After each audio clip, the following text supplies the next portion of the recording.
Allahu Akbar. May Allah protect us. We don't know anything.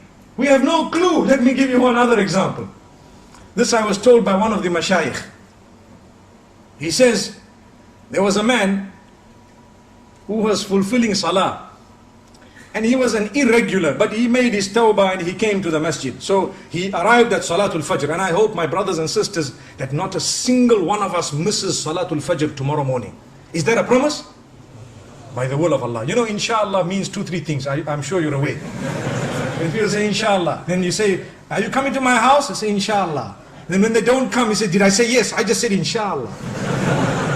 You got to say yes, inshallah. So are we ready tomorrow morning, Fajr? And the other 4 salahs as well. MashaAllah. Not just Fajr. Okay. So this man walks in for Salatul Fajr and he's standing. And the Imam starts reading Surah Al-Baqarah. Okay. He reads Surah Al-Baqarah. And it's a nice long surah. You know, Surah Al-Baqarah is very long. So this man is standing and he's thinking, hey, this Imam is reading long. Now, one of the cries of the masjid, my beloved Imams who lead the salah, do not over lengthen your salah. Stick to that which is sunnah. And understand it and realize that when you lengthen your salah, sometimes you are discouraging the weak ones behind you from coming for the next salah. So if you are standing and reading beautifully and the microphone is good and mashallah everything is beautiful and nice and the weather is beautiful and you are just prolonging, there are some of those Surah Baqarah people at the back, you know.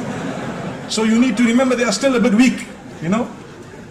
So that is one of the cries of the masjid is, you know, calm down, cool it a little bit. Maybe you rather read a bit shorter so they come back. And we don't want to read quick in a way that we are insulting Allah. You know, Taraweeh time in the house of Allah, many of the Imams, they read like a Concorde. That's why they have stopped the Concorde now. Do you know that? Concorde is blocked, banned, finished, no more. All of them that are still there, they are just in museums because it's too fast. We have Concorde Salah. Alhamdulillah. What is that? Yeah, what is that?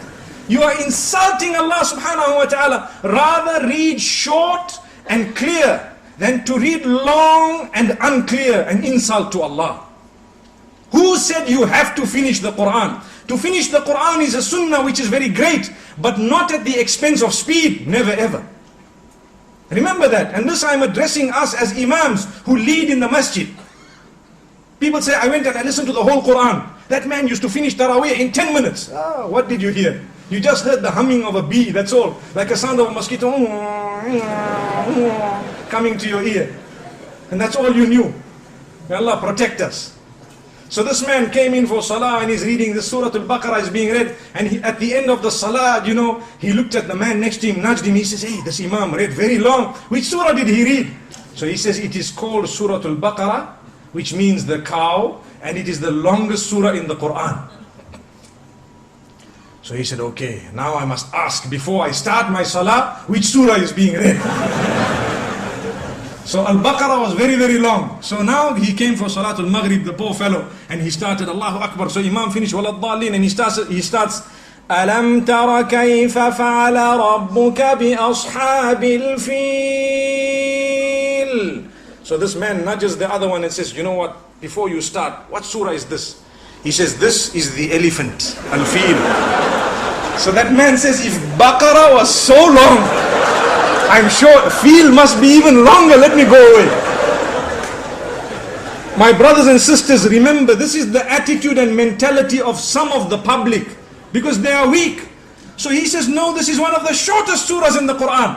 The reason I'm saying this, many reasons, there are many benefits for all of us, but one of them is, we have not yet made an effort to know the surahs and their meanings. That is why we do not achieve the sweetness within the salah. I have had occasions where I have led personally some long salawat of Salatul Fajr, and some people have come to me and told me, Sheikh, you should have read even longer, the meaning was so powerful. Subhanallah, that is the type of statement we need.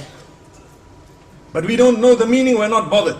Like I always say, we've studied so many books in order to achieve all those ology degrees we spoke about moments ago. But we haven't studied the one book of Allah subhanahu wa ta'ala, nor have we studied the sunnah of Muhammad sallallahu alayhi wa sallam. It requires an effort, it requires dedication, it requires time off work, it requires a lot. You have no guarantee that you will live to old age when you can do that.